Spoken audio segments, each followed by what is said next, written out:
விமான டேக்கப் ஆன இதுலேயே மேடே கால் அப்படின்ற மாதிரி அந்த விமானி வந்து சொல்லியிருக்காரு. அப்படி மேடே கால்னால் என்னென்னா, இனிமேல் ஏரோப்ளைன் வந்து கண்ட்ரோல் பண்ண முடியல, என்னால் செய்ய முடியல, என்னால் கண்ட்ரோல் பண்ண முடியலன்னா மேடே கால்னு சொல்லுவாங்க. மேடே கால் அப்படின்ற மாதிரி சொல்லுவாங்க. அப்போது கிட்டத்தட்ட அந்த விமானின்றவர் யாருன்னா ஸ்மித்துன்னு வந்து கிட்டத்தட்ட அவர் 4000 மணி நேரம் 8000 மணி நேரம் அவருக்கு 10-13 வருடம் வந்து அனுபவம் இருக்காங்க. இந்த விமானத்தில் வந்து பயணிச்சவங்க பார்த்தீங்கன்னா கிட்டத்தட்ட 239 பேர் சொல்கிறாங்க. சில பேர் வந்து 242 பேர் சொல்கிறாங்க. அதில் தெரியல. அதில் 242 பேர் வந்து பயணிச்சாங்க. கிட்டத்தட்ட வந்து இந்தியர்கள் வந்து 169 பேர், பிரிட்டன்ஸ் வந்து 59 பேர், போர்ச்சுகீஸ் பயணிச்சிருக்காங்க. அது மட்டும் இல்லாமல் அதில் கூட இருந்து முக்கியமாக பயணிச்சதில் முக்கியமாக இறந்தவர் வந்து விஜய் ரூபாய். அதான் சொல்கிறேன், இருக்கிற அந்த சுற்றோட்ட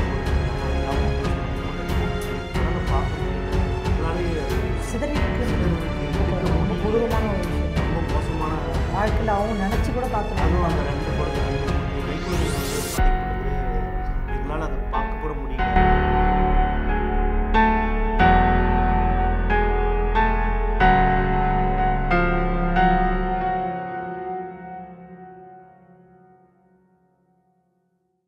கனடை வாய்ஸ் நேயர்களுக்கு வணக்கம். இன்னைக்கு புதிய ஒரு கோர விபத்தை பற்றி பேச போகிறோம். நம்ம கூட இணைஞ்சிருக்கிற எஸ்பி அண்ணா. வணக்கண்ணா. அந்த குஜராத்தில் அகமதாபாத்தில் ஏர் இண்டியா விமானம் வந்து, அதாவது போயிங் விமானம் வந்து விபத்துக்கு உள்ளாயிருக்கு. எடுத்து கொஞ்ச நேரத்தில் அப்படியே மேலே போகுது. கிட்டத்தட்ட ஒரு 635 அடிக்கு மேலே போகும்போது அப்படியே கீழே அப்படியே ஸ்லாண்டியாக வந்து ஆக்ஷன் ஆகிடுச்சு. அது எப்படி ஆச்சு, என்ன ஆச்சு, எத்தனை பேருக்கு என்ன ஆச்சு, விவரம் சொல்லுங்கள். வியாழக்கிழமை கிட்டத்தட்ட 1:36 இல்லை 1:39 நிமிடத்தில் அந்த ஃப்ளைட் வந்து மூவ் ஆனதாக சொல்கிறாங்க. மூவ் ஆனது கொஞ்சம் கிட்டத்தட்ட ஒரு 600 மீட்டர் போகிற இடத்துல போகிற மோதியே கிட்டத்தட்ட அது டவுன் ஆகிடுச்சு. டவுன் ஆகிறது மட்டும் இல்லாமல் அந்த விமான டேக்கப் ஆன இதுலேயே மேடே கால் அப்படின்ற மாதிரி அந்த விமானி வந்து சொல்லியிருக்காரு. அப்படி மேடே கால்னால் என்னென்னா, இனிமேல் ஏரோப்ளைன் வந்து கண்ட்ரோல் பண்ண முடியல, என்னால் செய்ய முடியல, என்னால் கண்ட்ரோல் பண்ண முடியலன்னா மேடே கால்னு சொல்லுவாங்களாம். மேடே கால் அப்படின்ற மாதிரி சொல்லுவாங்களாம். அப்போது கிட்டத்தட்ட அந்த விமானின்றவர் யாருன்னா ஸ்மித்துன்னு அவர் பேர். கிட்டத்தட்ட அவர் 4000 மணி நேரம் 8000 மணி நேரம் அவருக்கு 10-13 வருடம் வந்து அனுபவம் இருக்கா. 10-13 வருடம் அனுபவம் மட்டும் இல்லாமல் அவர் கிட்டத்தட்ட பல விஷயத்த ரொம்ப சூப்பராக டேக்கிள் பண்ணுற ஒரு அனுபவம் பெற்ற ஒரு விமான பயணியாக. விமான பயணின்றது மட்டும் கிடையாது, கிட்டத்தட்ட எந்த சூழல் இருந்தாலும் அவர் நெருக்கடியாக சமாளிக்கக்கூடிய ஒரு ஆளாக இருந்திருக்காரு. ஆனால் இவரால் ஏன் அதை வந்து கண்ட்ரோல் பண்ண முடியல அப்படின்ற மாதிரி எல்லா சைட்லேருந்து கேள்வி எழுப்புறாங்க. டெக்னிக்கல் இஷ்யூவாக இருக்கலாம், அப்போ அவர் அவுட் ஆஃப் கண்ட்ரோலாக இருக்க முடியும். அது எக்ஸ்பீரியன்ஸ் ஆள் வந்து கண்டிப்பாக அதை ஏன் சொல்கிறாங்கன்னா, இங்கே இருக்கிற இந்த விமானத்தில் வந்து ஓட்டுனவங்க, டெக்னீஷியன், எக்ஸ்பர்ட்ஸ்லாம் என்ன சொல்கிறாங்கன்னா, ஒன்று பல காரணம் இருக்கலாம், ஒரு காரணம் தான் சொல்ல முடியாது, ஒரு காரணம் மட்டும் சொல்ல முடியாது. ஏன் அப்படி சொல்கிறாங்கன்னா, இல்லைன்னா இந்த புறா வந்து அடிக்கிறது, இல்லைன்னா இந்த வெயிட்டேஜான பொருளை வந்து அதிகமாக வைக்கிறது, இல்லை நிறைய திங்ஸை வைக்கிறதோ, இல்லை இப்போ விமானங்களில் கூட்ஸ் அதிகமாகிறதோ, இது மாதிரி இருந்தால் கூட அந்த விமானம் வந்து இது வந்து மோதுறதுக்கான வாய்ப்பு இருக்குது அப்படின்ற மாதிரி சொல்கிறாங்க. அது மட்டும் இல்லை, பல்வேறு காரணங்களால் கூட இருக்கலாம், எங்களால் இப்போ சொல்ல முடியல அப்படின்ற மாதிரி சொல்கிறாங்க. எல்லாரும் சொல்கிறாங்க பிளாக் பாக்ஸ், இது கருப்பு பெட்டி வந்தால் தான் விஷயம் தெரியும் அப்படின்ற மாதிரியும் சொல்கிறாங்க. அது மட்டும் இல்லாமல் இந்த விமானத்தில் வந்து பயணிச்சவங்க பார்த்தீங்கன்னா கிட்டத்தட்ட 239 பேர் சொல்கிறாங்க. சில பேர் வந்து 242 பேரும் சொல்கிறாங்க. அதில் அக்யூரேட்டாக தெரியல. அதில் 242 பேர் வந்து பயணிச்சதில் கிட்டத்தட்ட வந்து இந்தியர்கள் வந்து 169 பேர், பிரிட்டனை சேர்ந்தவங்க வந்து 59 பேர், போர்ச்சுகீஸ் பயணிச்சிருக்காங்க. அது மட்டும் இல்லாமல் அதில் கூட இருந்து முக்கியமாக பயணிச்சதில் முக்கியமாக இறந்தவர் வந்து விஜய் ரூபானின்னு ஒருத்தர். எல்லாரும் முக்கியமான எல்லாரும் எல்லாம். ஆனால் ஒரு தலைப்பு செய்தி ஒரு முதலமைச்சர், ஆமாம் விஜய் ரூபானின்றவர் குஜராத்தில் முன்னாடி முதலமைச்சராக இருந்தவர். அவர் வந்து இறந்துருக்காரு. என்ன சொல்கிறாங்கன்னா, அவர் வந்து லண்டனில் வந்து அவங்களோட குழந்தைங்களாம் இருக்காங்கன்னா, குடும்பங்கள்லாம் இருக்காங்க, அவங்க சந்திக்க போனதுனால இறந்ததாகவும் சொல்கிறாங்க. அது மட்டும் இல்லாமல் அவர் வந்து 2014 2021 வந்து குஜராத்தில் முதலமைச்சராகவும் இருந்ததாகவும் சொல்கிறாங்க. 2014 2021 வரையும் ரீசெண்டாக தான் சொல்றாங்க. ஆமாம் குஜராத் முதலமைச்சராக இருந்திருக்காரு, பாஜக சேர்ந்தவர் அப்படின்ற மாதிரி சொல்கிறாங்க.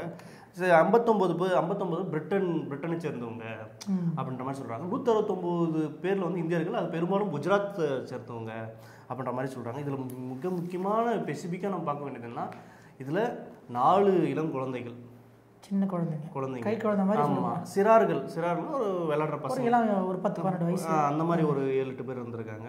அவங்களும் வந்து உள்ளே இருந்ததாகவும் சொல்கிறாங்க. கிட்டத்தட்ட இதுவரையும் ரிப்போர்ட் என்ன சொல்கிறாங்கன்னா 130 பேர் இறந்ததாகவும் சொல்கிறாங்க. அது மேலும் இறக்கக்கூடும். இல்லை, எண்ணிக்கை கண்டிப்பாக அதிகமாகும். நம்மளுக்கு வந்து சொல்ல முடியாது. 242 பேரில் நீங்கள் சொல்கிற 130 பேர்னா மீதி பேர்லாம் எப்படி இருக்காங்கன்னே தெரியாது. ஆமாம், மேலும் இறக்கக்கூடும் அப்படின்ற மாதிரியும். இது வந்து அந்த லேண்ட் ஆகி கிராஷ் ஆனது இடம் வந்து என்ன இடம், அது எதனா பர்டிகுலர் விஷயம் இருக்குது? அது லேண்ட் ஆன கரெக்டாக கிராஷ் ஆன இடம் எந்த இடம்னா கிட்டத்தட்ட அங்கேருந்து 600 மீட்டர் தள்ளி. இப்போது நீங்கள் நம்ம மீனம்பாக்கம் இது எடுத்திங்கன்னா அங்கேருந்து குடியிருப்பு பகுதியில் பேசினா உயர கட்டிடங்களை வந்து கட்டுறதுக்கான அனுமதி கொடுக்க மாட்டாங்க, மரம் இருக்காது அந்த மாதிரி. ஏன்னா லேண்ட் ஆகும்போது இப்படி டவுன் தானே வரும், அப்போ அங்கே அதிகபட்சமான இடம் கிடையாது. அப்படி இருக்கையில் இது லேண்ட் ஆகி ஒரு 600 மீட்டர்லேயே வந்து அது அந்த மேடே கால்னு சொல்கிறல்ல, ரொம்ப முடியாமல் இன்கண்ட்ரோலாக இருக்கிறதுனால தான் அவர் போச்சு. அதே சப்போஸ் அவர் ஒரு லேண்ட் ஆகி ஒரு ரொம்ப ஹைட்டுக்கு போயிருந்தா அது மேனேஜ் பண்ணி ஒரு கண்ட்ரோல் பண்ணி கீழே வந்து தரையிறதுக்கு முடிஞ்சிருக்கலாம். ஆனால் இவர் எடுத்த உடனே ஒரு 600 மீட்டருக்குள்ளே வந்து அவரால் ஒரு டேமேஜ் ஆகுதுன்னா இது பெரிய இஷ்யூவாக இருக்கலாம் அப்படின்ற மாதிரி சொல்கிறாங்க. அது மட்டும் இல்லாமல் இந்த ஏர் விமானன்றது பார்த்தீங்கன்னா ஏர் இந்தியா விமானம் வந்து போயிங் அந்த இதில் இருக்கிறது மட்டும் இல்லாமல் இது ரொம்ப சேஃபஸ்ட்டு ஃப்ளைட்டுன்னு சொல்கிறாங்க.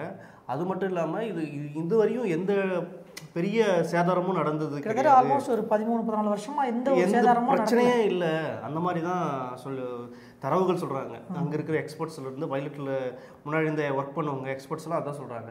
ரொம்ப சேஃபஸ்ட்டு இதுவரை 14 வருஷத்தில் இந்தியாவில் இந்த மாதிரியான விமானம் பாதிப்புகள் ஏற்பட்டதே கிடையாதான். இதுதான் ரொம்ப அதுவும் மிக கொடூரமானதும் ரொம்ப முக்கியமானதும் கூட அப்படின்ற மாதிரி சொல்கிறாங்க. ஆனால் இது போய் இந்த ஏர் விமானம் வந்து போய் இப்போ 136க்குள்ளே 139க்குள்ளே போய் அங்கே இறங்குனது பார்த்தீங்கன்னா ஒரு மருத்துவக் கல்லூரி ஹாஸ்டலில் இறங்குனதாகவும் பசங்களாம் இருக்கிறாங்களா? ஆமாம், அது தெரியல என்ன இதுவரை இன்னும் தகவல். நீங்கள் சொல்கிறத வச்சு பார்க்கும்போது ஆல்மோஸ்ட் இங்கே 242 பேர் அந்த ஹாஸ்டலில் யாருன்னு இருந்தாங்கன்னா இன்னும் சதவீதம் அதிகமாகிடுங்களா? ஆமாம், உயிர் சேதம் கண்டிப்பாக அதிகமாக ஆகக்கூடும். ஏன்னா மருத்துவ இதில் கிட்டத்தட்ட 136ல் லஞ்ச் பீரியட்னு சொல்கிறாங்க. கண்டிப்பாக லஞ்ச் பீரியட்னா நிறைய பசங்க ஹாஸ்டலுக்கு வந்துருப்பாங்க, தங்கியிருப்பாங்க, சாப்பிட்ருப்பாங்க. அது இன்ன வரையும் என்ன தகவல்னு தெரியல. லஞ்ச் பீரியடில் வந்து அவங்க இறந்ததாகவும் சொல்கிறாங்க. அதே சமயம் இது வந்து ஓவரால் உலகம் முழுசும் இந்தியா முழுசும் இது பேசுபொருளாக இருக்குது.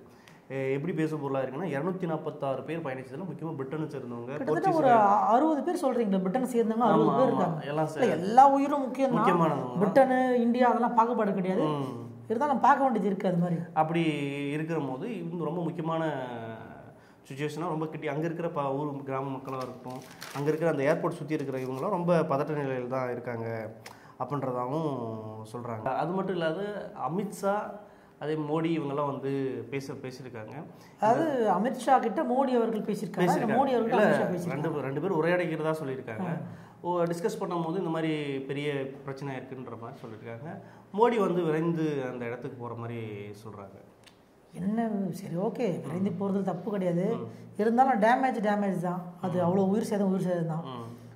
அது என்ன சொல்கிறதுக்கு அப்புறம் அந்த மாதிரி நடக்காமல் பார்த்துக்கணும். நம்ம டெக்னிக்கலாக எல்லாமே கரெக்டாக இருக்கும். இல்லை, கரெக்டாக இருக்கிறது கூட மட்டும் இல்லாமல் இதில் பல்வேறு காரணங்கள் இருக்கலாம் அப்படின்ற பேக்ரவுண்டில் இருக்கலான்றீங்களா? பல்வேறு காரணம் இருக்கலாம்னு சொல்கிறாங்க. ஆக்சிடென்ட்டே வந்து ஒரு சூழ்ச்சின்றீங்களா? சூழ்ச்சியெல்லாம் கிடையாது. சூழ்ச்சி இது வரையும் அப்படி ஒரு தகவலில் எதுவும் வந்தது கிடையாது. வேற என்ன காரணம் இருக்க முடியும்? இப்போ என்ன சொல்கிறீங்க காரணம் இருக்கும்? காரணம்னா இதுதான், ஏதாச்சும் புறா மேக்ஸிமம் வந்து இந்த ஏர்கிராஃப்ட் இந்த ஏரோப்ளேன் வந்து பேர்ட்ஸ் வந்து மூவ் ஆகும்போது டேக் ஆஃப் ஆகும்போது ஏதாச்சும் புறா அடிக்கிறதோ, இல்லை வெயிட்டேஜ் அதிகமாக இருக்கிறதோ, இல்லை டெக்னிக்கலாக இஷ்யூ ஆகுறதா இருக்கிறதோ, இல்லை பல்வேறு தௌசண்ட் ஆஃப் ரீசன்ஸ் இருக்கலாம்.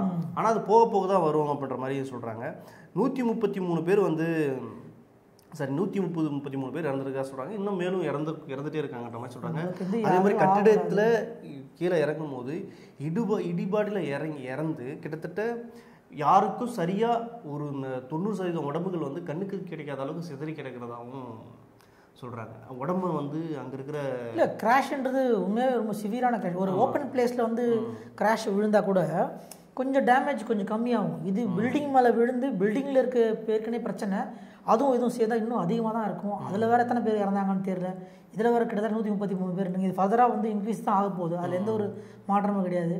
இதெல்லாம் தவிர்க்க முடியாதா? இது எப்படி நீங்கள் சொல்கிறீங்க? அதான் சொல்கிறேன், அங்கே இருக்கிற மெடிக்கல் ரிப்போர்ட் சொல்கிறவங்களா இருக்கட்டும், அங்கே இருக்கிற அந்த சுற்றுவட்டார பகுதியில் இருக்கிற கிராம மக்கள் சொல்கிற ரிப்போர்ட் என்னென்னா, உடலை பார்க்க முடியல, எங்களாலே அது சிதறி இருக்கு, எடுக்க முடியல, கொடூரமான ஒரு விஷயம், ரொம்ப மோசமான வாழ்க்கையில் அவங்க நினச்சி கூட பார்த்துருக்காங்க. அதுவும் அந்த 2-3 கை குழந்தைகள் வந்து பாதிக்கப்பட்டது, எங்களால் அதை பார்க்க கூட முடியல.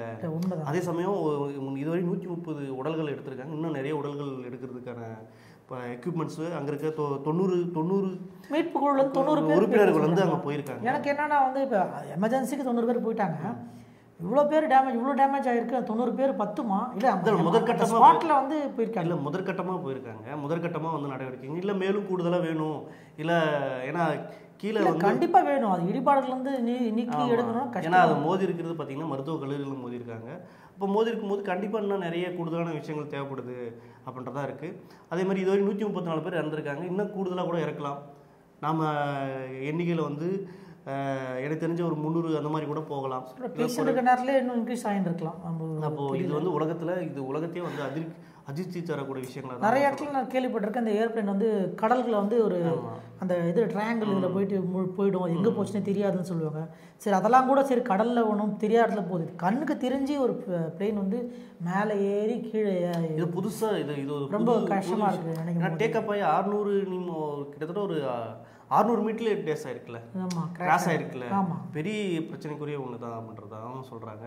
பொறுத்திருந்து பார்ப்போம் அடுத்தடுத்து என்னென்ன நடக்குது, எவ்வளோ பேர் உயிரிழப்பு கிடக்குறாங்க அப்படி தொடர்ச்சி அப்டேட்களை கொடுத்து நம்ம அடுத்தடுத்து காணொலியில் விவாதிக்கலாம். அதை பற்றி நம்ம இந்த மாதிரி விமானத்தில் போகிறதுக்கே இப்போ ஒரு பீதி ஆகிற மாதிரி கண்டிப்பாக நம்மளுக்கு இப்போ ஏற்கனவே காரில் போகிறதுக்கே பீதியாக வரும். இப்போ பிளெயினில் போகிறது அதை விட பீதி ஆகிடுது. பீதி ஆகிறது மட்டும் இல்லாமல் அங்கே இருக்கிற அகமதாபாத் விமான நிலையத்தை மூடி இருக்காங்க, ஷட் டவுன் பண்ணியிருக்காங்க. ஆமாம், தற்காலிகமாக வந்து லாக் பண்ணியிருக்காங்க. அத்தனை ஃப்ளைட்டை வந்து கேன்சல் பண்ணிடல, முடக்கியிருக்காங்க. இனிமேல் மூவ் ஆக முடியாத அளவுக்கு லாக் பண்ணியிருக்காங்க.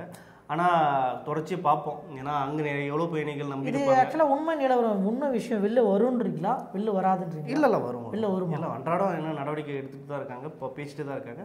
கட்டாயமாக குறைஞ்சபட்சமான ஒரு அதிகபட்சமான உண்மை தகவல் வரதான் செய்யும். நம்ம அடுத்தடுத்து நேர்காணல் கண்டிப்பாக அதை பகிர்ந்துக்கலாம். மற்றொரு நேர்காணல் சந்திப்போம். நன்றி.